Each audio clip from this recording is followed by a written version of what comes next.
अथ श्री प्रदोषस्तोत्राष्टकम्। श्रीगणेशाय नमः।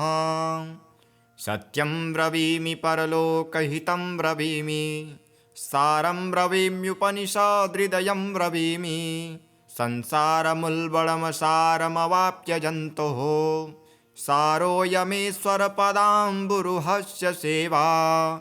येनार्चयन्ति गिरिशं समये प्रदोषे, येनार्चितं शिवमपि प्रणमन्ति चान्ये। एतत्कथां श्रुतिपुटैर्न पिबन्ति मूढाः, ते जन्म जन्म मनसु भवन्ति नरा दरिद्राः। ये वै प्रदोषसमये परमेश्वरस्य कुर्वन्त्यनन्यमनसो घ्रिसरोजपूजां। नित्यं प्रविद्य धनधान्यकलत्रपुत्र, सौभाग्यसम्पदधिकास्त इहैव लोके।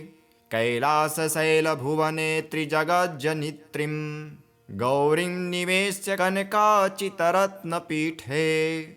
नित्यं विधातुमभिवाञ्छति शूलपाणौ, देवः प्रदोषसमयेऽनु भजन्ति सर्वे। वाग्देवी धृतवल्लकी शतमखो, वेणुं दधस्पङ्कजौ, स्तालोकेऽद्रकरो रमा भगवती गेयप्रयोगान्विता। विष्णुः सान्द्रमृदङ्गवादनपुटैर्देवः समन्तास्थितः, सेवन्ति तमनुप्रदोषसमये देवं मृडानी पतिं। गन्धर्वयक्षपतगोरगसिद्धसाध्य, विद्याधरामरवराप्सरसां गणाश्च। येऽन्ये त्रिलोकनिलया सहभूतवर्गः, प्राप्ते प्रदोषसमये हरपार्श्वसंस्थः। अतः प्रदोषे शिव एक एव, पूज्योऽथ नान्ये हरिपद्मजाद्यः। तस्मिन् महेशे विधने ज्यमाने, सर्वे प्रसीदन्ति सुराधिनाथः। एष ते तनयः पूर्व जन्मनि ब्रह्मणोत्तमः, प्रतिगर्भयोनिन्येन दानाद्यः सुकर्मभिः।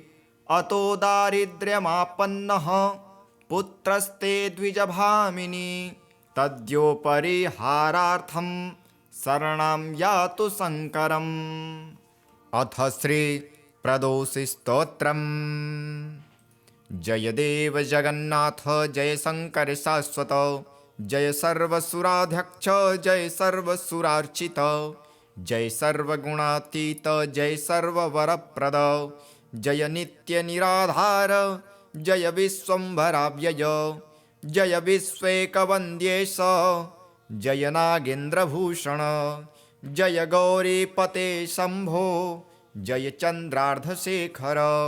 जय कोट्यर्कसङ्काश जयानन्तगुणाश्रय, जय भद्रविरूपाक्ष जयाचिन्त्यनिरञ्जन।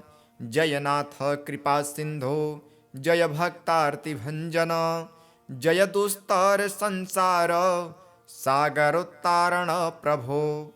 प्रसीद मे महादेव संसारार्तस्य विद्यतः, सर्वपापक्षयं कृत्वा रक्ष मां परमेश्वर। महादारिद्र्यमग्नस्य महापापहतस्य च, महाशोकनिविष्टस्य महारोगातुरस्य च। ऋणभारपतितस्य दह्यमानस्य कर्मभिः, ग्रहे प्रपीड्यमानस्य प्रसीद मम शङ्कर। दारिद्रः प्रार्थयेद्वेवं प्रदोषे गिरिजापतिम्, आर्ताढ्यो वाथ राजावो प्रार्थयेद्वेवमीश्वरम्। दीर्घमायुः सदारोग्यं कोशवृद्धिर्बलोन्नतिः, ममास्तु नित्यमानन्दः प्रसादात् तव शङ्कर। शत्रवः संक्षयं यान्तु प्रसीदन्तु मम प्रजः, नश्यन्तु दस्यवो राष्ट्रे जनाः सन्तु निरापदः। दुर्भिक्षमारिसन्तापः समं यान्तु महीतले, सर्वसस्य समृद्धिश्च भूयात् सुखमया दिशः। एवमाराधयेद्वेवं पूजान्ते गिरिजापतिं ब्राह्मणान् भोजयेत् पाश्चात् दक्षिणाभिश्च पूजयेत् सर्वपापक्षयकरी सर्वरोगनिवारिणी शिवपूजा मया ख्याता सर्वाभीष्टफलप्रदा। अथ श्री उमामहेश्वरी स्तोत्रम्।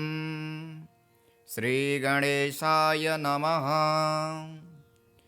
नमः शिवाभ्यां नवयौवनाभ्यां परस्पराश्लिष्टवपुर्धराभ्यां नगेन्द्रकन्यावृषकेतनाभ्यां नमो नमः शङ्करपार्वतीभ्यां नमः शिवाभ्यां सरसोत्सवाभ्यां नमस्कृताभीष्टवरप्रदाभ्यां नारायणो नार्चितपादुकाभ्यां नमो नमः शङ्करपार्वतीभ्यां नमः शिवाभ्यां वृषवाहनाभ्यां विरिञ्चिविष्णुन्द्रसुपूजिताभ्यां विभूतिपाटीरविलेपनाभ्यां नमो नमः शङ्करपार्वतीभ्यां नमः शिवाभ्यां जगदीश्वराभ्यां जगत्पतिभ्यां जयविग्रहाभ्यां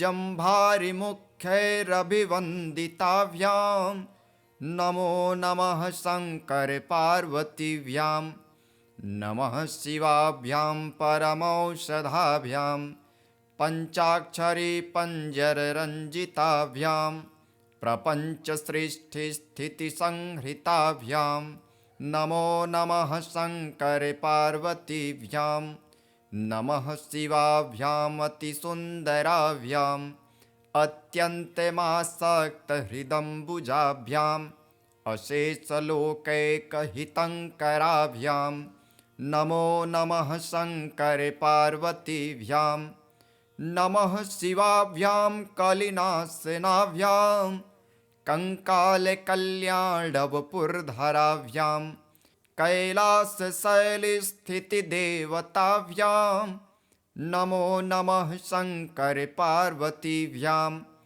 नमः शिवाभ्यां शुभापहाभ्याम् अशेषलोकैकविशेषिताभ्याम् अकुण्ठिताभ्यां स्मृतिसंभृताभ्यां नमो नमः शङ्करपार्वतीभ्यां नमः शिवाभ्यां रथवाहनाभ्यां रविन्दुवैश्वानरलोचनाभ्यां राकाशशङ्काभमुखाम्बुजाभ्यां नमो नमः शङ्करपार्वतीभ्यां नमः शिवाभ्यां जटिलन्धराभ्यां जरामृतिभ्यां च विवर्जिताभ्यां जनार्दनाम्भोद्भवपूजिताभ्यां नमो नमः शङ्करपार्वतीभ्यां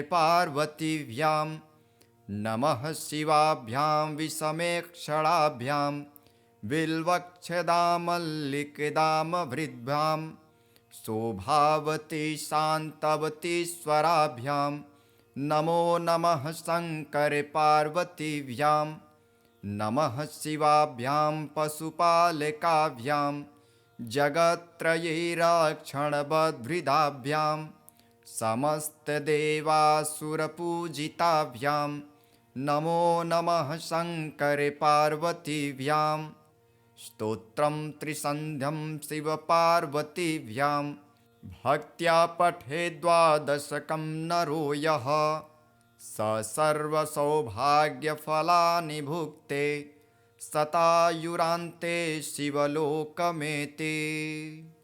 सत्यं ब्रवीमि परलोकहितं ब्रवीमि सारं ब्रवीम्युपनिषदृदयं ब्रवीमि संसारमुल्बणमसारमवाप्य जन्तोः सारोऽयमेश्वरपदाम्बुरुहस्य सेवा येनार्चयन्ति गिरिशं समये प्रदोषे येनार्चितं शिवमपि प्रणमन्ति चान्ये एतत्कथां श्रुतिपुटैर्न पिबन्ति मूढाः ते जन्म जन्म मनसु भवन्ति नरा दरिद्राः ये वै प्रदोषसमये परमेश्वरस्य कुर्वन्त्यनन्यमनसो घ्रिसरोजपूजां नित्यं प्रविद्य धनधान्यकलत्रपुत्र सौभाग्यसम्पदधिकास्त इहैव लोके कैलासशैलभुवने त्रिजगज्जनित्रीं गौरीं निवेश्य कनकाचितरत्नपीठे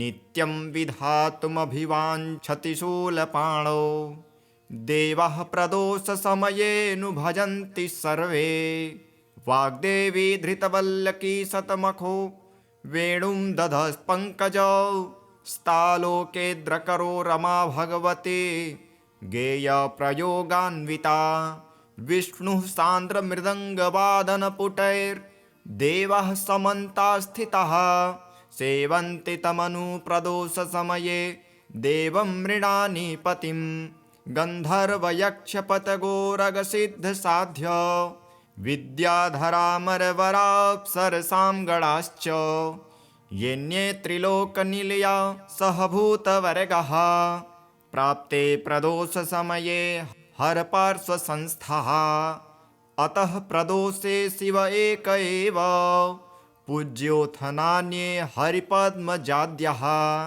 तस्मिन् महेशे विधने ज्यमाने सर्वे प्रसीदन्ति सुराधिनाथः एष ते तनयः पूर्व जन्मनि ब्रह्मणोत्तमः प्रतिगहर्वयोनिन्येन दानाद्यः सुकर्मभिः अतो दारिद्र्यमापन्नः पुत्रस्ते द्विजभामिनी तद्योपरिहारार्थं शरणं यातु शङ्करम्। अथ श्री प्रदोषस्तोत्रम्।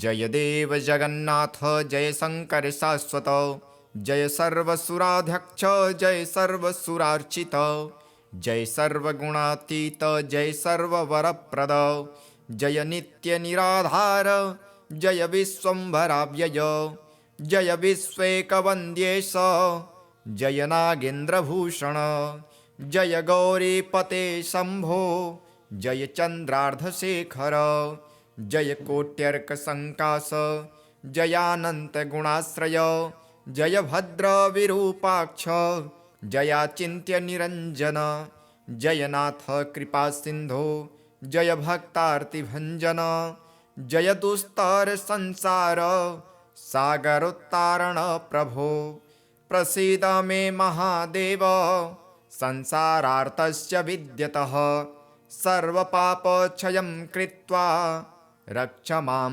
परमेश्वर महादारिद्र्यमग्नस्य महापापहतस्य च महाशोकनिविष्टस्य महारोगातुरस्य च ऋणभारपतितस्य दह्यमानस्य कर्मभिः ग्रहे प्रपीड्यमानस्य प्रसीद मम शङ्कर दारिद्रः प्रार्थयेद्वेवं प्रदोषे गिरिजापतिम् आर्ताढ्यो वाथ राजावो प्रार्थयेद्वेवमीश्वरं दीर्घमायुः सदारोग्यं कोशवृद्धिर्बलोन्नतिः ममास्तु नित्यमानन्दः प्रसादात् तव शङ्कर शत्रवः संक्षयं यान्तु प्रसीदन्तु मम प्रजः नश्यन्तु दस्यवो राष्ट्रे जनः सन्तु निरापदः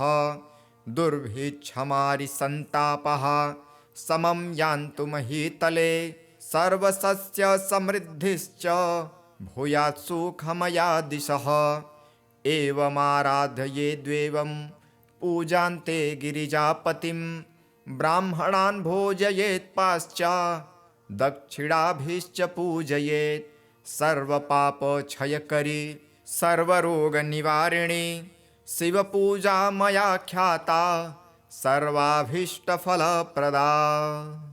अथ श्री उमामहेश्वरी स्तोत्रम्। श्रीगणेशाय नमः।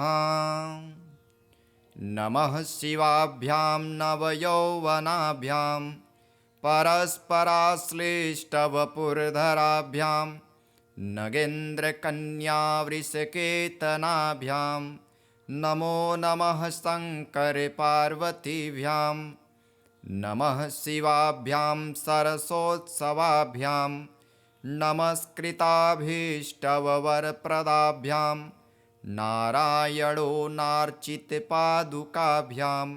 नमो नमः शङ्करपार्वतीभ्यां नमः शिवाभ्यां वृषवाहनाभ्यां विरिञ्चिविष्णुन्द्रसुपूजिताभ्यां विभूतिपाटीरविलेपनाभ्यां नमो नमः शङ्करपार्वतीभ्यां नमः शिवाभ्यां जगदीश्वराभ्यां जगत्पतिभ्यां जयविग्रहाभ्यां जम्भारिमुख्यैरभिवन्दिताभ्यां नमो नमः शङ्करपार्वतीभ्यां नमः शिवाभ्यां परमौषधाभ्यां पञ्चाक्षरी पञ्जररञ्जिताभ्यां प्रपञ्चसृष्टिस्थितिसंहृताभ्यां नमो नमः शङ्करपार्वतीभ्यां नमः शिवाभ्याम् अतिसुन्दराभ्याम् अत्यन्तमासक्तहृदम्बुजाभ्याम् अशेषलोकैकहितङ्कराभ्यां नमो नमः शङ्करपार्वतीभ्यां नमः शिवाभ्यां कलिनाशनाभ्यां कङ्कालकल्याणवपुर्धराभ्यां कैलासशैलस्थितिदेवताभ्यां नमो नमः शङ्करपार्वतीभ्यां नमः शिवाभ्यां शुभापहाभ्याम् अशेषलोकैकविशेषिताभ्याम् अकुण्ठिताभ्यां स्मृतिसंभृताभ्यां नमो नमः शङ्करपार्वतीभ्यां नमः शिवाभ्यां रथवाहनाभ्यां रविन्दुवैश्वानरलोचनाभ्यां राकाशशङ्काभमुखाम्बुजाभ्यां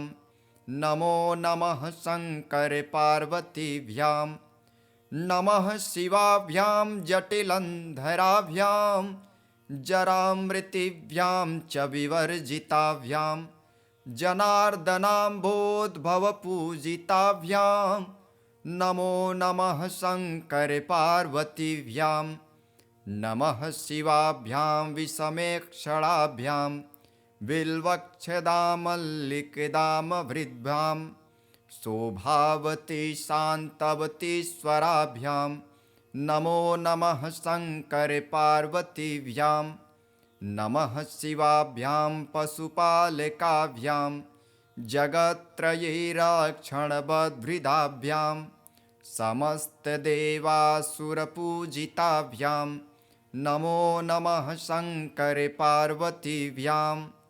स्तोत्रं त्रिसन्ध्यं शिवपार्वतीभ्यां भक्त्या पठेद् द्वादशकं नरो यः स सर्वसौभाग्यफलानि भुक्ते शतायुरान्ते शिवलोकमेति। सत्यं ब्रवीमि परलोकहितं ब्रवीमि सारं ब्रवीम्युपनिषदृदयं ब्रवीमि संसारमुल्बणमसारमवाप्य जन्तोः सारोऽयमेश्वरपदाम्बुरुहस्य सेवा येनार्चयन्ति गिरिशं समये प्रदोषे येनार्चितं शिवमपि प्रणमन्ति चान्ये एतत् कथां श्रुतिपुटैर्न पिबन्ति मूढाः ते जन्म जन्म मनसु भवन्ति नरा दरिद्राः ये वै प्रदोषसमये परमेश्वरस्य कुर्वन्त्यनन्यमनसो घ्रिसरोजपूजां नित्यं प्रविद्य धनधान्यकलत्रपुत्र सौभाग्यसम्पदधिकास्त इहैव लोके कैलासशैलभुवने त्रिजगज्जनित्रीं गौरीं निवेश्य कनकाचितरत्नपीठे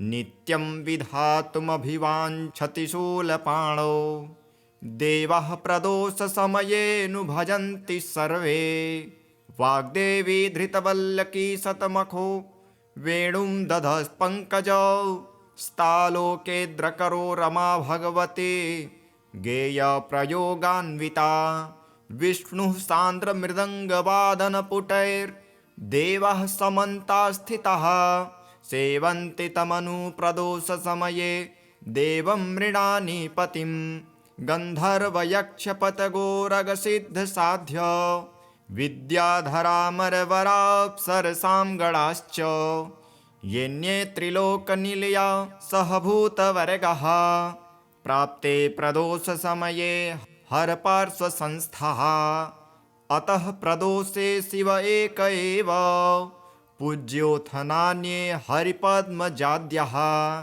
तस्मिन् महेशे विधने ज्यमाने सर्वे प्रसीदन्ति सुराधिनाथः एष ते तनयः पूर्व जन्मनि ब्रह्मणोत्तमः प्रतिगहर्वयोनिन्येन दानाद्यः सुकर्मभिः अतो दारिद्र्यमापन्नः पुत्रस्ते द्विजभामिनी तद्योपरिहारार्थं शरणं यातु शङ्करम्।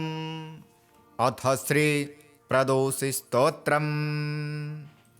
जय देव जगन्नाथ जय शंकर शाश्वत जय सर्वसुराध्यक्ष जय सर्वसुरार्चित जय सर्वगुणातीत जय सर्ववरप्रद जय नित्य निराधार जय विश्वम्भराव्यय जय विश्वेकवन्द्येश जय नागेन्द्रभूषण जय गौरीपते शम्भो जय चन्द्रार्धशेखर जय कोट्यर्कसङ्काश जयानन्तगुणाश्रय जय भद्रविरूपाक्ष जयाचिन्त्यनिरञ्जन जयनाथ कृपासिन्धो जय भक्तार्तिभञ्जन जय दुस्तरसंसार सागरोत्तारण प्रभो प्रसीद मे महादेव संसारार्तस्य विद्यतः सर्वपापक्षयं कृत्वा रक्ष मां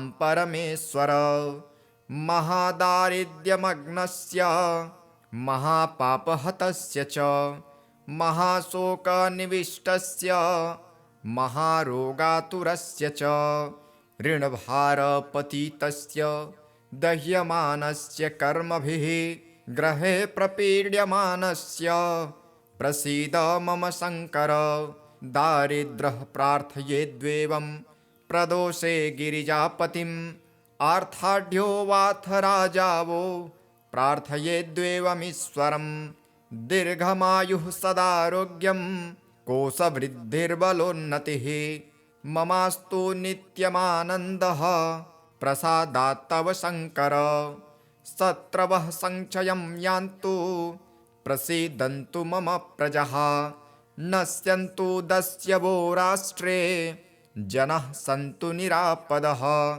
दुर्भिक्षमारिसन्तापः समं यान्तु महीतले सर्वसस्य समृद्धिश्च भूयात् सुखमया दिशः एवमाराधयेद्वेवं पूजान्ते गिरिजापतिं ब्राह्मणान् भोजयेत् पाश्चात् दक्षिणाभिश्च पूजयेत् सर्वपापक्षयकरी सर्वरोगनिवारिणी शिवपूजा मया ख्याता सर्वाभीष्टफलप्रदा। अथ श्री उमामहेश्वरी स्तोत्रम्। श्रीगणेशाय नमः।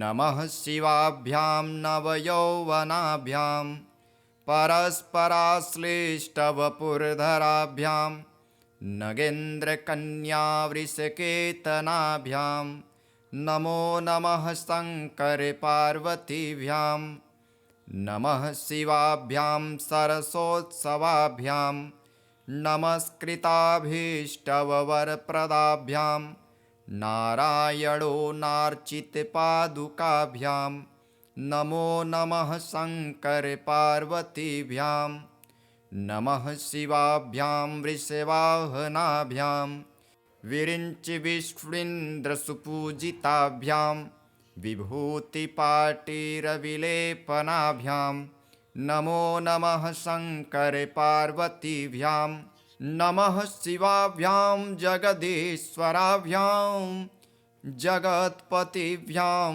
जयविग्रहाभ्यां जम्भारिमुख्यैरभिवन्दिताभ्यां नमो नमः शङ्करपार्वतीभ्यां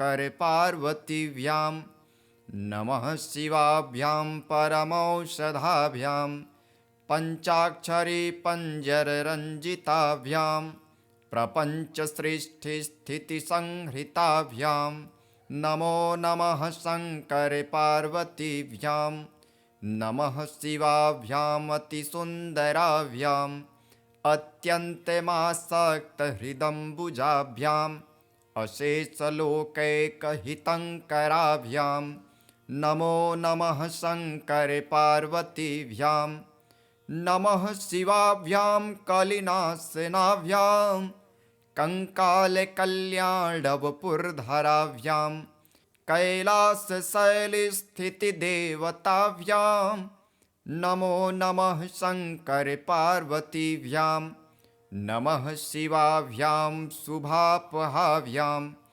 अशेषलोकैकविशेषिताभ्याम् अकुण्ठिताभ्यां स्मृतिसंभृताभ्यां नमो नमः शङ्करपार्वतीभ्यां नमः शिवाभ्यां रथवाहनाभ्यां रविन्दुवैश्वानरलोचनाभ्यां राकाशशङ्काभमुखाम्बुजाभ्यां नमो नमः शङ्करपार्वतीभ्यां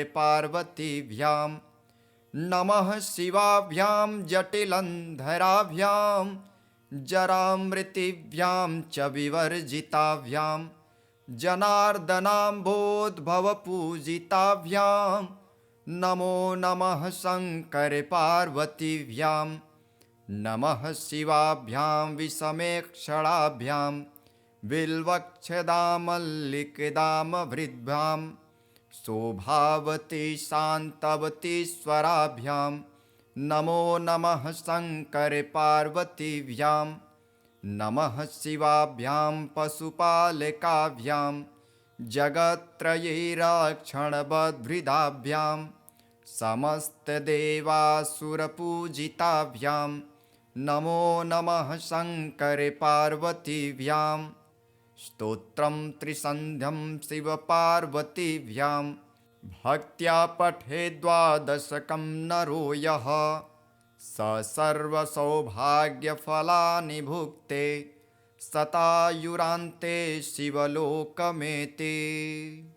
सत्यं ब्रवीमि परलोकहितं ब्रवीमि सारं ब्रवीम्युपनिषदृदयं ब्रवीमि संसारमुल्बणमसारमवाप्य जन्तोः सारोऽयमेश्वरपदाम्बुरुहस्य सेवा येनार्चयन्ति गिरिशं समये प्रदोषे येनार्चितं शिवमपि प्रणमन्ति चान्ये एतत् कथां श्रुतिपुटैर्न पिबन्ति मूढाः ते जन्म जन्म मनसु भवन्ति नरा दरिद्राः ये वै प्रदोषसमये परमेश्वरस्य कुर्वन्त्यनन्यमनसो घ्रिसरोजपूजां नित्यं प्रविद्य धनधान्यकलत्रपुत्र सौभाग्यसम्पदधिकास्त इहैव लोके कैलासशैलभुवने त्रिजगज्जनित्रीं गौरीं निवेश्य कनकाचितरत्नपीठे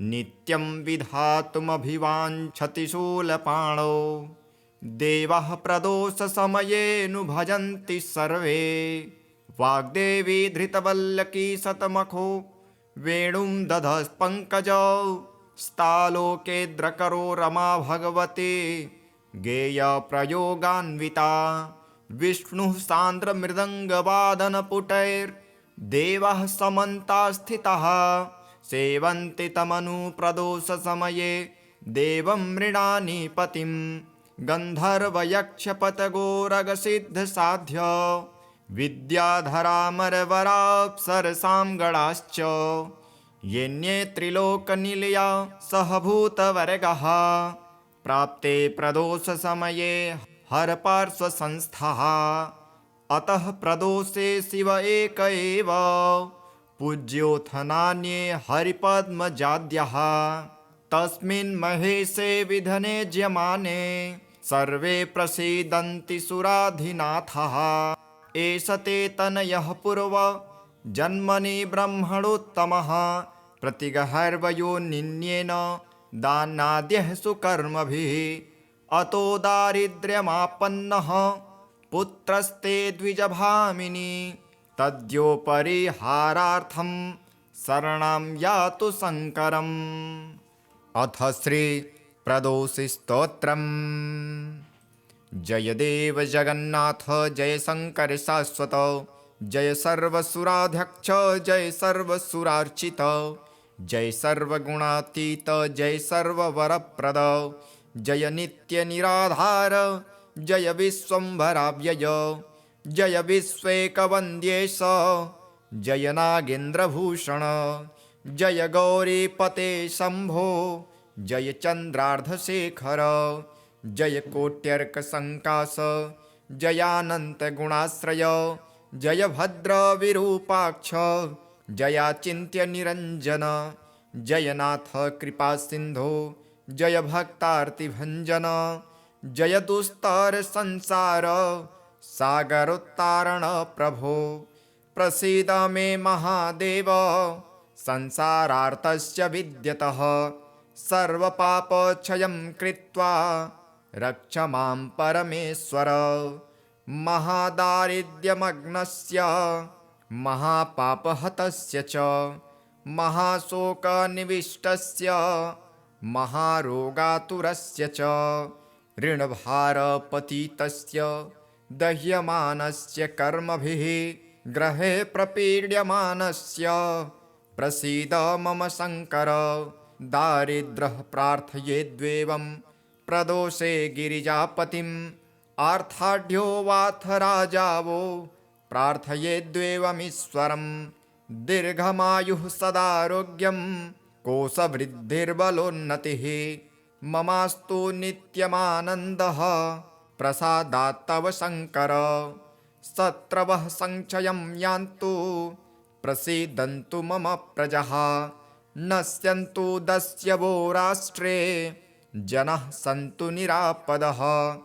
दुर्भिक्षमारिसन्तापः समं यान्तु महीतले सर्वसस्य समृद्धिश्च भूयात् सुखमया दिशः एवमाराधयेद्वेवं पूजान्ते गिरिजापतिं ब्राह्मणान् भोजयेत् पाश्चात् दक्षिणाभिश्च पूजयेत् सर्वपापक्षयकरी सर्वरोगनिवारिणी शिवपूजा मया ख्याता सर्वाभीष्टफलप्रदा।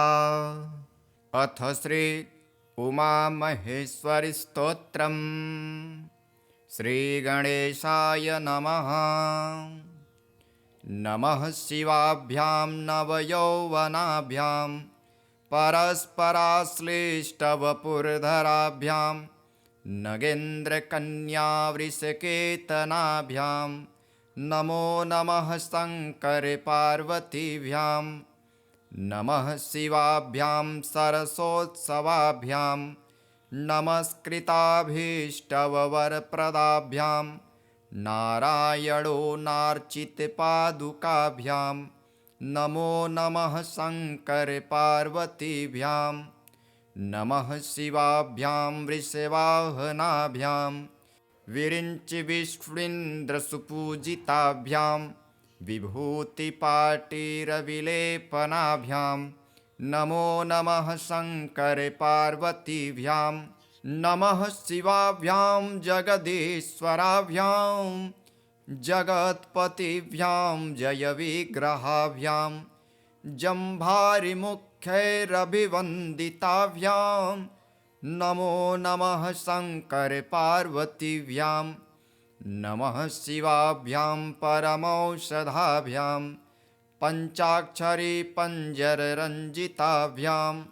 प्रपञ्चसृष्टिस्थितिसंहृताभ्यां नमो नमः शङ्करपार्वतीभ्यां नमः शिवाभ्याम् अतिसुन्दराभ्याम् अत्यन्तमासक्तहृदम्बुजाभ्याम् अशेषलोकैकहितङ्कराभ्यां नमो नमः शङ्करपार्वतीभ्यां नमः शिवाभ्यां कलिनाशनाभ्यां कङ्कालकल्याणवपुर्धराभ्यां कैलासशैलस्थितिदेवताभ्यां नमो नमः शङ्करपार्वतीभ्यां नमः शिवाभ्यां शुभापहाभ्याम् अशेषलोकैकविशेषिताभ्याम् अकुण्ठिताभ्यां स्मृतिसंभृताभ्यां नमो नमः शङ्करपार्वतीभ्यां नमः शिवाभ्यां रथवाहनाभ्यां रविन्दुवैश्वानरलोचनाभ्यां राकाशशङ्काभमुखाम्बुजाभ्यां नमो नमः शङ्करपार्वतीभ्यां नमः शिवाभ्यां जटिलन्धराभ्यां जरामृतिभ्यां च विवर्जिताभ्यां जनार्दनाम्भोद्भवपूजिताभ्यां नमो नमः शङ्करपार्वतीभ्यां नमः शिवाभ्यां विषमेक्षणाभ्यां बिल्वक्षदामल्लिकदामभृद्भ्यां शोभावती शान्तवतीश्वराभ्यां नमो नमः शङ्करपार्वतीभ्यां नमः शिवाभ्यां पशुपालकाभ्यां जगत्त्रयैरक्षणबद्भृदाभ्यां समस्तदेवासुरपूजिताभ्यां नमो नमः शङ्करपार्वतीभ्यां स्तोत्रं त्रिसन्ध्यं शिवपार्वतीभ्यां भक्त्या पठेद् द्वादशकं नरो यः स सर्वसौभाग्यफलानि भुक्ते शतायुरान्ते शिवलोकमेति। सत्यं ब्रवीमि परलोकहितं ब्रवीमि सारं ब्रवीम्युपनिषदृदयं ब्रवीमि संसारमुल्बणमसारमवाप्य जन्तोः सारोऽयमेश्वरपदाम्बुरुहस्य सेवा येनार्चयन्ति गिरिशं समये प्रदोषे येनार्चितं शिवमपि प्रणमन्ति चान्ये एतत् कथां श्रुतिपुटैर्न पिबन्ति मूढाः ते जन्म जन्म मनसु भवन्ति नरा दरिद्राः ये वै प्रदोषसमये परमेश्वरस्य कुर्वन्त्यनन्यमनसो घ्रिसरोजपूजां नित्यं प्रविद्य धनधान्यकलत्रपुत्र सौभाग्यसम्पदधिकास्त इहैव लोके कैलासशैलभुवने त्रिजगज्जनित्रीं गौरीं निवेश्य कनकाचितरत्नपीठे नित्यं विधातुमभिवाञ्छति शूलपाणौ देवः प्रदोषसमयेऽनु भजन्ति सर्वे वाग्देवी धृतवल्लकी शतमखो वेणुं दधस्पङ्कजौ स्तालोकेद्रकरो रमा भगवती गेयप्रयोगान्विता विष्णुः सान्द्रमृदङ्गवादनपुटैर्देवः समन्तास्थितः सेवन्ति तमनुप्रदोषसमये देवं मृडानी पतिं गन्धर्वयक्षपतगोरगसिद्धसाध्य विद्याधरामरवराप्सरसां गणाश्च येन्ये त्रिलोकनिलया सहभूतवर्गः प्राप्ते प्रदोषसमये हरपार्श्वसंस्थः अतः प्रदोषे शिव एक एव पूज्योऽथ नान्ये हरिपद्मजाद्यः तस्मिन् महेशे विधने ज्यमाने सर्वे प्रसीदन्ति सुराधिनाथः एष ते तनयः पूर्व जन्मनि ब्रह्मणोत्तमः प्रतिगहर्वयोनिन्येन दानाद्यः सुकर्मभिः अतो दारिद्र्यमापन्नः पुत्रस्ते द्विजभामिनी तद्योपरिहारार्थं शरणं यातु शङ्करम्। अथ श्री प्रदोषस्तोत्रम्। जय देव जगन्नाथ जय शङ्कर शाश्वत जय सर्वसुराध्यक्ष जय सर्वसुरार्चित जय सर्वगुणातीत जय सर्ववरप्रद जय नित्यनिराधार जय विश्वम्भराव्यय जय विश्वेकवन्द्येश जय नागेन्द्रभूषण जय गौरीपते शम्भो जय चन्द्रार्धशेखर जय कोट्यर्कसङ्कास जयानन्तगुणाश्रय जय भद्रविरूपाक्ष जयाचिन्त्यनिरञ्जन जय नाथ कृपासिन्धो जय भक्तार्तिभञ्जन जय दुस्तरसंसार सागरोत्तारण प्रभो प्रसीद मे महादेव संसारार्तस्य विद्यतः सर्वपापक्षयं कृत्वा रक्ष मां परमेश्वर महादारिद्र्यमग्नस्य महापापहतस्य च महाशोकनिविष्टस्य महारोगातुरस्य च ऋणभारपतितस्य दह्यमानस्य कर्मभिः ग्रहे प्रपीड्यमानस्य प्रसीद मम शङ्कर दारिद्र्यः प्रार्थयेद्वेवं प्रदोषे गिरिजापतिम् आर्ताढ्यो वाथ राजावो प्रार्थयेद्वेवमीश्वरं दीर्घमायुः सदारोग्यं कोशवृद्धिर्बलोन्नतिः ममास्तु नित्यमानन्दः प्रसादात् तव शङ्कर शत्रवः संक्षयं यान्तु प्रसीदन्तु मम प्रजः नश्यन्तु दस्यवो राष्ट्रे जनः सन्तु निरापदः दुर्भिक्षमारिसन्तापः समं यान्तु महीतले सर्वसस्य समृद्धिश्च भूयात् सुखमया दिशः एवमाराधयेद्वेवं पूजान्ते गिरिजापतिं ब्राह्मणान् भोजयेत् पाश्चात् दक्षिणाभिश्च पूजयेत् सर्वपापक्षयकरी सर्वरोगनिवारिणी शिवपूजा मया ख्याता सर्वाभीष्टफलप्रदा। अथ श्री उमामहेश्वरी स्तोत्रम्। श्रीगणेशाय नमः। नमः शिवाभ्यां नवयौवनाभ्यां परस्पराश्लिष्टवपुर्धराभ्यां नगेन्द्रकन्यावृषकेतनाभ्यां नमो नमः शङ्करपार्वतीभ्यां नमः शिवाभ्यां सरसोत्सवाभ्यां नमस्कृताभीष्टवरप्रदाभ्यां नारायणो नार्चितपादुकाभ्यां नमो नमः शङ्करपार्वतीभ्यां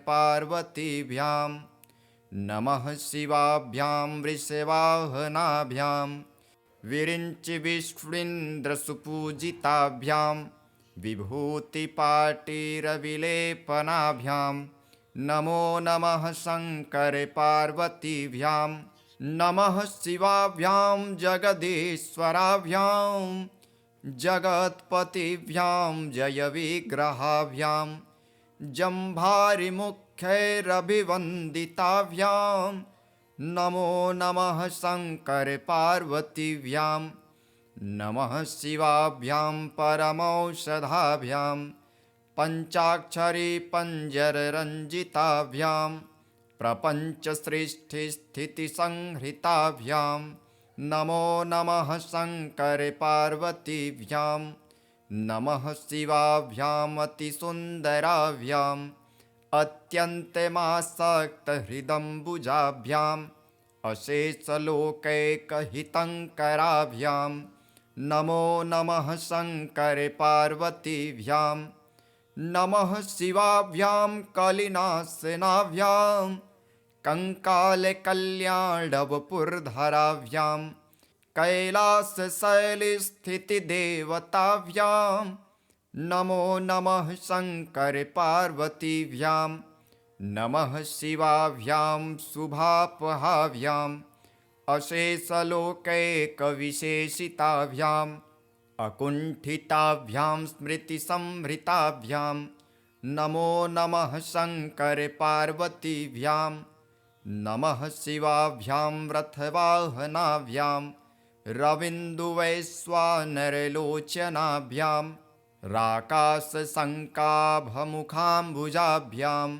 नमो नमः शङ्करपार्वतीभ्यां नमः शिवाभ्यां जटिलन्धराभ्यां जरामृतिभ्यां च विवर्जिताभ्यां जनार्दनाम्भोद्भवपूजिताभ्यां नमो नमः शङ्करपार्वतीभ्यां नमः शिवाभ्यां विषमेक्षणाभ्यां बिल्वक्षदामल्लिकदामभृद्भ्यां शोभावती शान्तवतीश्वराभ्यां नमो नमः शङ्करपार्वतीभ्यां नमः शिवाभ्यां पशुपालकाभ्यां जगत्त्रयैरक्षणबद्भृदाभ्यां समस्तदेवासुरपूजिताभ्यां नमो नमः शङ्करपार्वतीभ्यां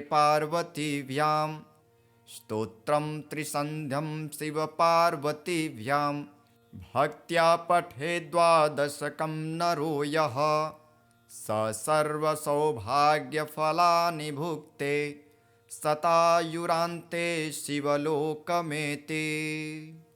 सत्यं ब्रवीमि परलोकहितं ब्रवीमि सारं ब्रवीम्युपनिषदृदयं ब्रवीमि संसारमुल्बणमसारमवाप्य जन्तोः सारोऽयमेश्वरपदाम्बुरुहस्य सेवा येनार्चयन्ति गिरिशं समये प्रदोषे येनार्चितं शिवमपि प्रणमन्ति चान्ये एतत्कथां श्रुतिपुटैर्न पिबन्ति मूढाः ते जन्म जन्म मनसु भवन्ति नरा दरिद्राः ये वै प्रदोषसमये परमेश्वरस्य कुर्वन्त्यनन्यमनसो घ्रिसरोजपूजां नित्यं प्रविद्य धनधान्यकलत्रपुत्र सौभाग्यसम्पदधिकास्त इहैव लोके कैलासशैलभुवने त्रिजगज्जनित्रीं गौरीं निवेश्य कनकाचितरत्नपीठे नित्यं विधातुमभिवाञ्छति शूलपाणौ देवः प्रदोषसमयेऽनु भजन्ति सर्वे वाग्देवी धृतवल्लकी शतमखो वेणुं दधस्पङ्कजौ स्तालोकेद्रकरो रमा भगवती गेयप्रयोगान्विता विष्णुः सान्द्रमृदङ्गवादनपुटैर्देवः समन्तास्थितः सेवन्ति तमनुप्रदोषसमये देवं मृडानी पतिं गन्धर्वयक्षपतगोरगसिद्धसाध्य विद्याधरामरवराप्सरसां गणाश्च येन्ये त्रिलोकनिलया सहभूतवर्गः प्राप्ते प्रदोषसमये हरपार्श्वसंस्थः अतः प्रदोषे शिव एक एव पूज्योऽथ नान्ये हरिपद्मजाद्यः तस्मिन् महेशे विधने ज्यमाने सर्वे प्रसीदन्ति सुराधिनाथः एष ते तनयः पूर्व जन्मनि ब्रह्मणोत्तमः प्रतिगहर्वयोनिन्येन दानाद्यः सुकर्मभिः अतो दारिद्र्यमापन्नः पुत्रस्ते द्विजभामिनी तद्योपरिहारार्थं शरणं यातु शङ्करम्। अथ श्री प्रदोषस्तोत्रम्।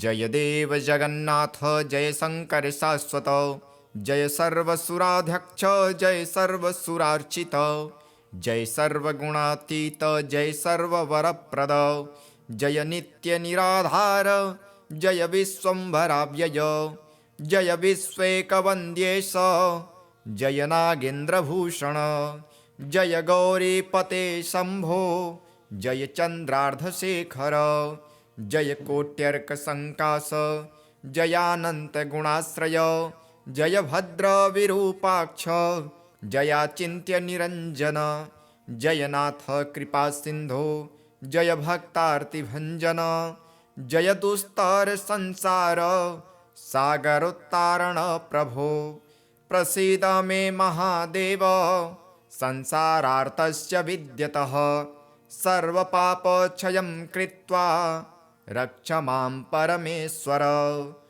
महादारिद्र्यमग्नस्य महापापहतस्य च महाशोकनिविष्टस्य महारोगातुरस्य च ऋणभारपतितस्य दह्यमानस्य कर्मभिः ग्रहे प्रपीड्यमानस्य प्रसीद मम शङ्कर दारिद्र्यः प्रार्थयेद्वेवं प्रदोषे गिरिजापतिम् आर्ताढ्यो वाथ राजावो प्रार्थयेद्वेवमीश्वरम् दीर्घमायुः सदारोग्यं कोशवृद्धिर्बलोन्नतिः ममास्तु नित्यमानन्दः प्रसादात् तव शङ्कर शत्रवः संक्षयं यान्तु प्रसीदन्तु मम प्रजः नश्यन्तु दस्यवो राष्ट्रे जनः सन्तु निरापदः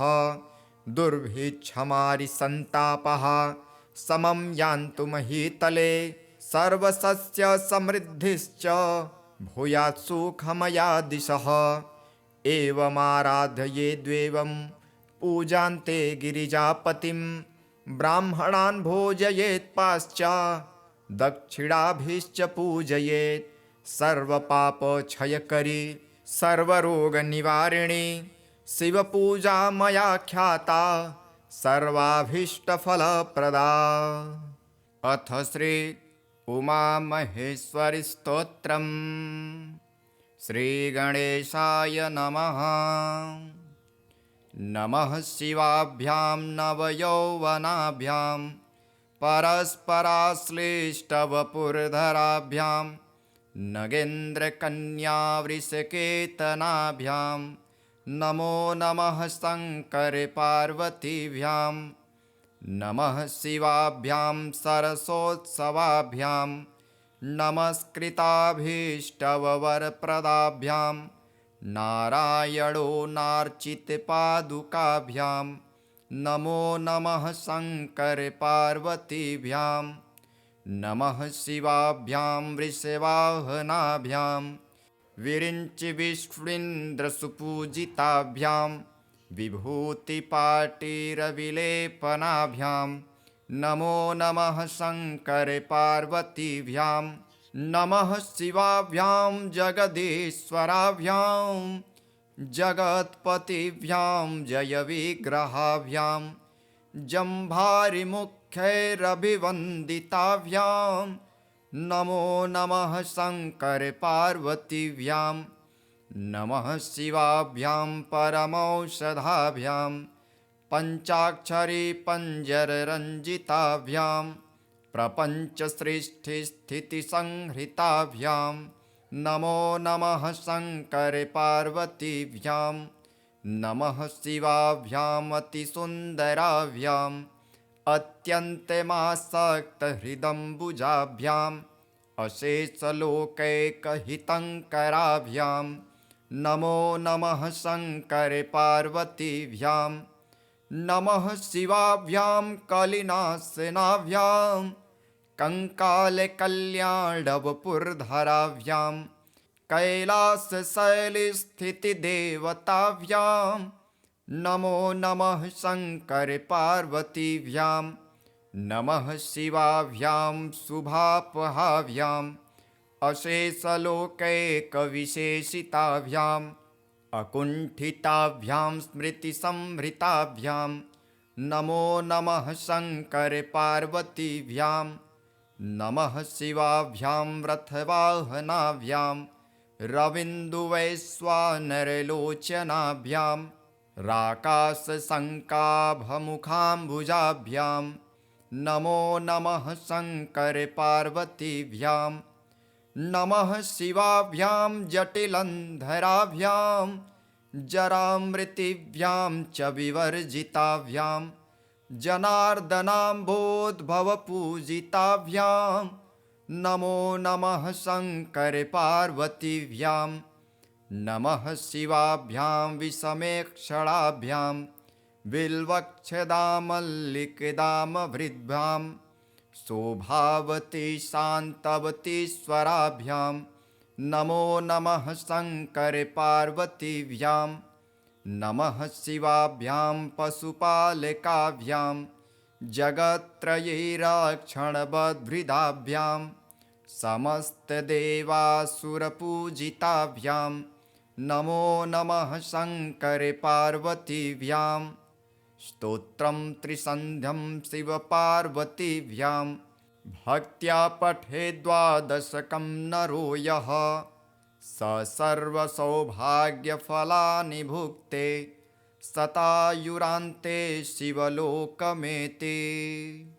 सत्यं ब्रवीमि परलोकहितं ब्रवीमि सारं ब्रवीम्युपनिषदृदयं ब्रवीमि संसारमुल्बणमसारमवाप्य जन्तोः सारोऽयमेश्वरपदाम्बुरुहस्य सेवा येनार्चयन्ति गिरिशं समये प्रदोषे येनार्चितं शिवमपि प्रणमन्ति चान्ये एतत्कथां श्रुतिपुटैर्न पिबन्ति मूढाः ते जन्म जन्म मनसु भवन्ति नरा दरिद्राः ये वै प्रदोषसमये परमेश्वरस्य कुर्वन्त्यनन्यमनसो घ्रिसरोजपूजां नित्यं प्रविद्य धनधान्यकलत्रपुत्र सौभाग्यसम्पदधिकास्त इहैव लोके कैलासशैलभुवने त्रिजगज्जनित्रीं गौरीं निवेश्य कनकाचितरत्नपीठे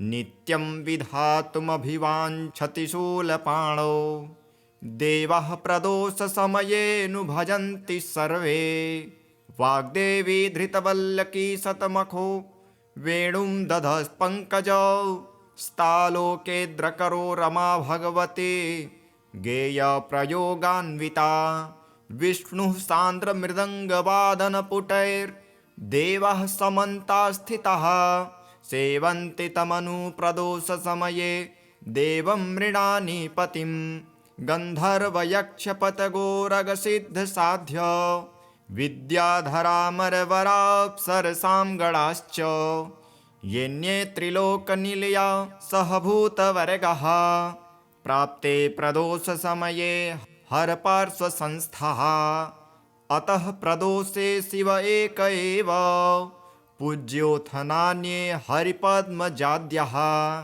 तस्मिन् महेशे विधने ज्यमाने सर्वे प्रसीदन्ति सुराधिनाथः एष ते तनयः पूर्व जन्मनि ब्रह्मणोत्तमः प्रतिगहर्वयोनिन्येन दानाद्यः सुकर्मभिः अतो दारिद्र्यमापन्नः पुत्रस्ते द्विजभामिनी तद्योपरिहारार्थं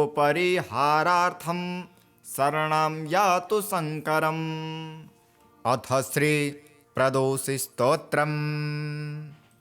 जय देव जगन्नाथ जय शङ्कर शाश्वत जय सर्वसुराध्यक्ष जय सर्वसुरार्चित जय सर्वगुणातीत जय सर्ववरप्रद जय नित्यनिराधार जय विश्वम्भराव्यय जय विश्वेकवन्द्येश जय नागेन्द्रभूषण जय गौरीपते शम्भो जय चन्द्रार्धशेखर जय कोट्यर्कसङ्काश जयानन्तगुणाश्रय जय भद्रविरूपाक्ष जयाचिन्त्यनिरञ्जन जयनाथ कृपासिन्धो जय भक्तार्तिभञ्जन जय दुस्तरसंसार सागरोत्तारण प्रभो प्रसीद मे महादेव संसारार्तस्य विद्यतः सर्वपापक्षयं कृत्वा रक्ष मां परमेश्वर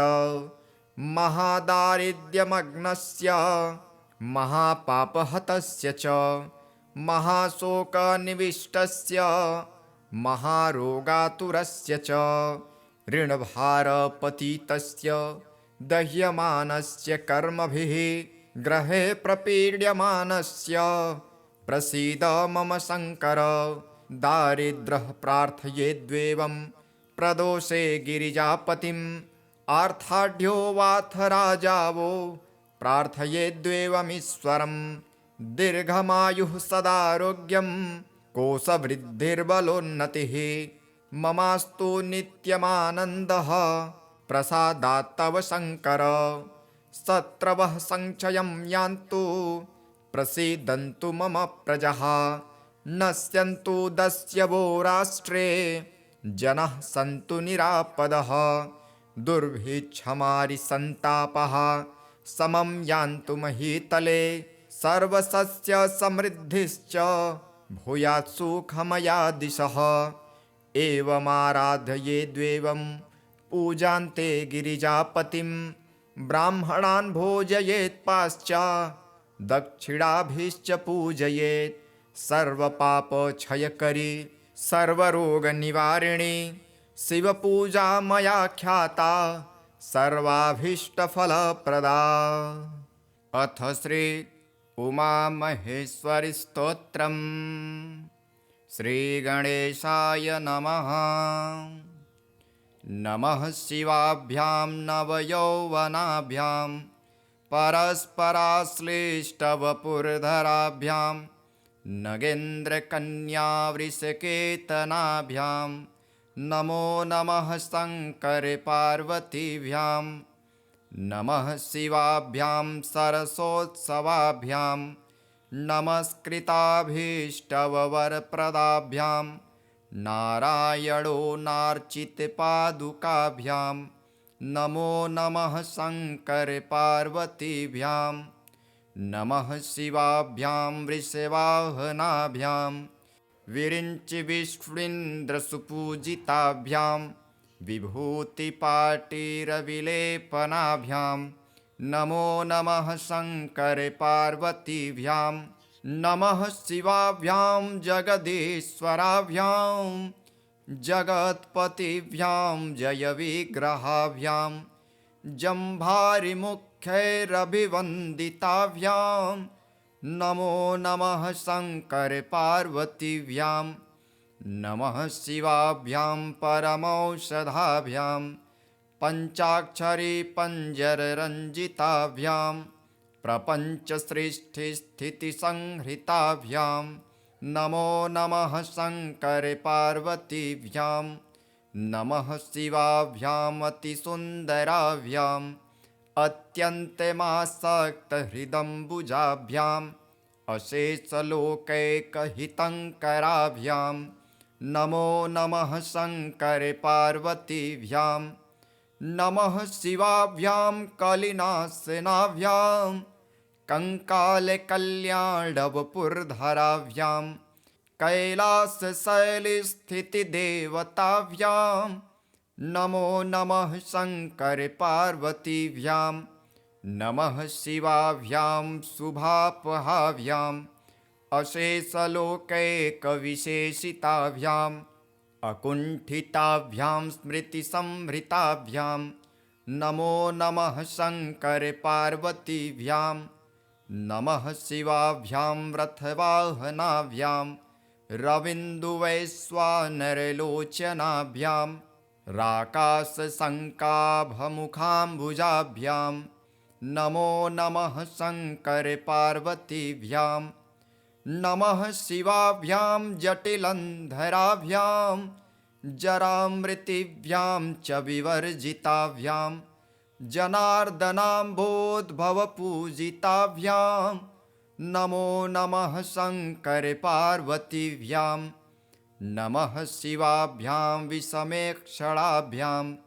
बिल्वक्षदामल्लिकदामभृद्भ्यां शोभावती शान्तवतीश्वराभ्यां नमो नमः शङ्करपार्वतीभ्यां नमः शिवाभ्यां पशुपालकाभ्यां जगत्त्रयैरक्षणबद्भृदाभ्यां समस्तदेवासुरपूजिताभ्यां नमो नमः शङ्करपार्वतीभ्यां स्तोत्रं त्रिसन्ध्यं शिवपार्वतीभ्यां भक्त्या पठेत् द्वादशकं नरो यः स सर्वसौभाग्यफलानि भुक्ते शतायुरान्ते शिवलोकमेति।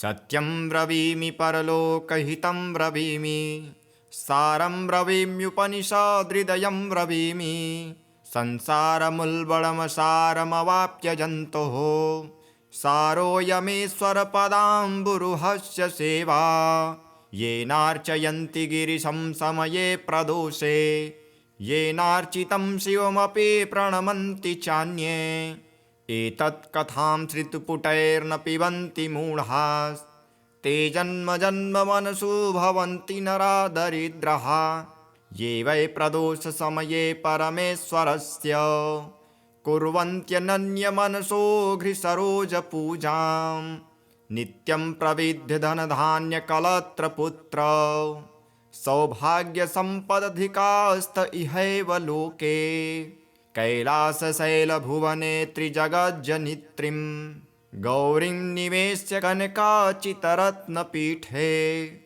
नित्यं विधातुमभिवाञ्छति शूलपाणौ देवः प्रदोषसमयेऽनु भजन्ति सर्वे वाग्देवी धृतवल्लकी शतमखो वेणुं दधस्पङ्कजौ स्तालोकेद्रकरो रमा भगवती गेयप्रयोगान्विता विष्णुः सान्द्रमृदङ्गवादनपुटैर्देवः समन्तास्थितः सेवन्ति तमनुप्रदोषसमये देवं मृडानी पतिं गन्धर्वयक्षपतगोरगसिद्धसाध्य विद्याधरामरवराप्सरसां गणाश्च येन्ये त्रिलोकनिलया सहभूतवर्गः प्राप्ते प्रदोषसमये हरपार्श्वसंस्थः अतः प्रदोषे शिव एक एव पूज्योऽथ नान्ये हरिपद्मजाद्यः तस्मिन् महेशे विधने ज्यमाने सर्वे प्रसीदन्ति सुराधिनाथः एष ते तनयः पूर्व जन्मनि ब्रह्मणोत्तमः प्रतिगहर्वयोनिन्येन दानाद्यः सुकर्मभिः अतो दारिद्र्यमापन्नः पुत्रस्ते द्विजभामिनी तद्योपरिहारार्थं शरणं यातु शङ्करम्। अथ श्री प्रदोषस्तोत्रम्।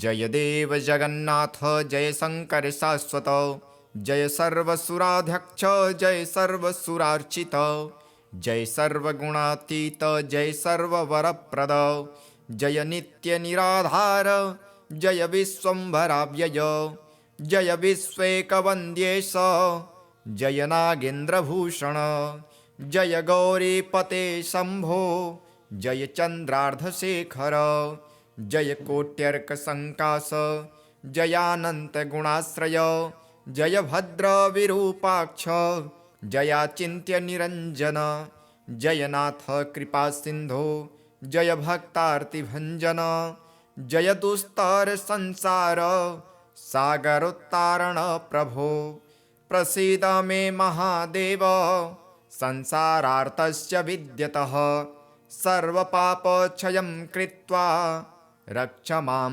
परमेश्वर महादारिद्र्यमग्नस्य महापापहतस्य च महाशोकनिविष्टस्य महारोगातुरस्य च ऋणभारपतितस्य दह्यमानस्य कर्मभिः ग्रहे प्रपीड्यमानस्य प्रसीद मम शङ्कर दारिद्रः प्रार्थयेद्वेवं प्रदोषे गिरिजापतिम् आर्ताढ्यो वाथ राजावो प्रार्थयेद्वेवमीश्वरं दीर्घमायुः सदारोग्यं कोशवृद्धिर्बलोन्नतिः ममास्तु नित्यमानन्दः प्रसादात् तव शङ्कर शत्रवः संक्षयं यान्तु प्रसीदन्तु मम प्रजः नश्यन्तु दस्यवो राष्ट्रे जनः सन्तु निरापदः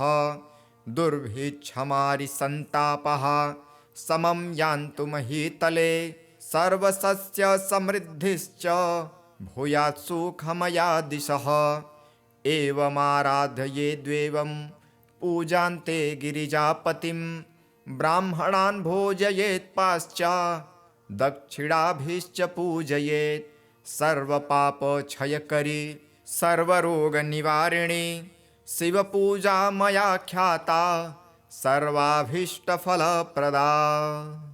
अथ श्री उमामहेश्वरी स्तोत्रम्। श्रीगणेशाय नमः। नमः शिवाभ्यां नवयौवनाभ्यां परस्पराश्लिष्टवपुर्धराभ्यां नगेन्द्रकन्यावृषकेतनाभ्यां नमो नमः शङ्करपार्वतीभ्यां नमः शिवाभ्यां सरसोत्सवाभ्यां नमस्कृताभीष्टवरप्रदाभ्यां नारायणो नार्चितपादुकाभ्यां नमो नमः शङ्करपार्वतीभ्यां नमः शिवाभ्यां वृषवाहनाभ्यां विरिञ्चिविष्णुन्द्रसुपूजिताभ्यां विभूतिपाटीरविलेपनाभ्यां नमो नमः शङ्करपार्वतीभ्यां नमः शिवाभ्यां जगदीश्वराभ्यां जगत्पतिभ्यां जयविग्रहाभ्यां जम्भारिमुख्यैरभिवन्दिताभ्यां नमो नमः शङ्करपार्वतीभ्यां नमः शिवाभ्यां परमौषधाभ्यां पञ्चाक्षरी पञ्जररञ्जिताभ्यां प्रपञ्चसृष्टिस्थितिसंहृताभ्यां नमो नमः शङ्करपार्वतीभ्यां नमः शिवाभ्याम् अतिसुन्दराभ्याम् अत्यन्तमासक्तहृदम्बुजाभ्याम् अशेषलोकैकहितङ्कराभ्यां नमो नमः शङ्करपार्वतीभ्यां नमः शिवाभ्यां कलिनाशनाभ्यां कङ्कालकल्याणवपुर्धराभ्यां कैलासशैलस्थितिदेवताभ्यां नमो नमः शङ्करपार्वतीभ्यां नमः शिवाभ्यां शुभापहाभ्याम् अशेषलोकैकविशेषिताभ्याम् अकुण्ठिताभ्यां स्मृतिसंभृताभ्यां नमो नमः शङ्करपार्वतीभ्यां नमः शिवाभ्यां रथवाहनाभ्यां रविन्दुवैश्वानरलोचनाभ्यां राकाशशङ्काभमुखाम्बुजाभ्यां नमो नमः शङ्करपार्वतीभ्यां नमः शिवाभ्यां जटिलन्धराभ्यां जरामृतिभ्यां च विवर्जिताभ्यां जनार्दनाम्भोद्भवपूजिताभ्यां नमो नमः शङ्करपार्वतीभ्यां नमः शिवाभ्यां विषमेक्षणाभ्यां बिल्वक्षदामल्लिकदामभृद्भ्यां शोभावती शान्तवतीश्वराभ्यां नमो नमः शङ्करपार्वतीभ्यां नमः शिवाभ्यां पशुपालकाभ्यां जगत्त्रयैरक्षणबद्भृदाभ्यां समस्तदेवासुरपूजिताभ्यां नमो नमः शङ्करपार्वतीभ्यां स्तोत्रं त्रिसन्ध्यं शिवपार्वतीभ्यां भक्त्या पठेद् द्वादशकं नरो यः स सर्वसौभाग्यफलानि भुक्ते शतायुरान्ते शिवलोकमेति। सत्यं ब्रवीमि परलोकहितं ब्रवीमि सारं ब्रवीम्युपनिषदृदयं ब्रवीमि संसारमुल्बणमसारमवाप्य जन्तोः सारोऽयमेश्वरपदाम्बुरुहस्य सेवा येनार्चयन्ति गिरिशं समये प्रदोषे येनार्चितं शिवमपि प्रणमन्ति चान्ये एतत्कथां श्रुतिपुटैर्न पिबन्ति मूढाः ते जन्म जन्म मनसु भवन्ति नरा दरिद्राः ये वै प्रदोषसमये परमेश्वरस्य कुर्वन्त्यनन्यमनसो घ्रिसरोजपूजां नित्यं प्रविद्य धनधान्यकलत्रपुत्र सौभाग्यसम्पदधिकास्त इहैव लोके कैलासशैलभुवने त्रिजगज्जनित्रीं गौरीं निवेश्य कनकाचितरत्नपीठे नित्यं विधातुमभिवाञ्छति शूलपाणौ देवः प्रदोषसमयेऽनु भजन्ति सर्वे। वाग्देवी धृतवल्लकी शतमखो वेणुं दधस्पङ्कजौ। स्तालोकेऽद्रकरो रमा भगवती गेयप्रयोगान्विता। विष्णुः सान्द्रमृदङ्गवादनपुटैर्देवः समन्तात् स्थितः। सेवन्ति तमनुप्रदोषसमये देवं मृडानी पतिं। गन्धर्वयक्षपतगोरगसिद्धसाध्य विद्याधरामरवराप्सरसां गणाश्च। येऽन्ये त्रिलोकनिलया सहभूतवर्गः। प्राप्ते प्रदोषसमये हरपार्श्वसंस्थः। अतः प्रदोषे शिव एक एव पूज्योऽथ नान्ये हरिपद्मजाद्यः। तस्मिन् महेशे विधने ज्यमाने सर्वे प्रसीदन्ति सुराधिनाथः। एष ते तनयः पूर्व जन्मनि ब्रह्मणोत्तमः। प्रतिगहर्वयोनिन्येन दानाद्यः सुकर्मभिः। अतो दारिद्र्यमापन्नः पुत्रस्ते द्विजभामिनी। तद्योपरिहारार्थं शरणं यातु शङ्करम्। अथ श्री प्रदोषस्तोत्रम्। जय देव जगन्नाथ जय शङ्कर शाश्वत। जय सर्वसुराध्यक्ष जय सर्वसुरार्चित। जय सर्वगुणातीत जय सर्ववरप्रद। जय नित्यनिराधार जय विश्वम्भराव्यय। जय विश्वेकवन्द्येश जय नागेन्द्रभूषण। जय गौरीपते शम्भो जय चन्द्रार्धशेखर। जय कोट्यर्कसङ्काश जयानन्तगुणाश्रय। जय भद्रविरूपाक्ष जयाचिन्त्यनिरञ्जन। जयनाथ कृपासिन्धो जय भक्तार्तिभञ्जन। जय दुस्तरसंसार सागरोत्तारण प्रभो। प्रसीद मे महादेव संसारार्तस्य विद्यतः। सर्वपापक्षयं कृत्वा रक्ष मां परमेश्वर।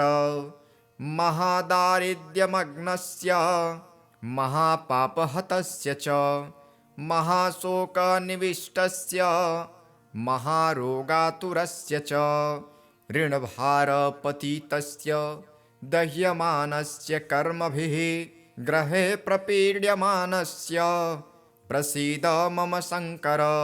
दारिद्र्यः प्रार्थयेद्वेवं प्रदोषे गिरिजापतिम्। आर्ताढ्यो वाथ राजावो प्रार्थयेद्वेवमीश्वरम्। दीर्घमायुः सदारोग्यं कोशवृद्धिर्बलोन्नतिः। ममास्तु नित्यमानन्दः प्रसादात् तव शङ्कर। शत्रवः संक्षयं यान्तु प्रसीदन्तु मम प्रजः।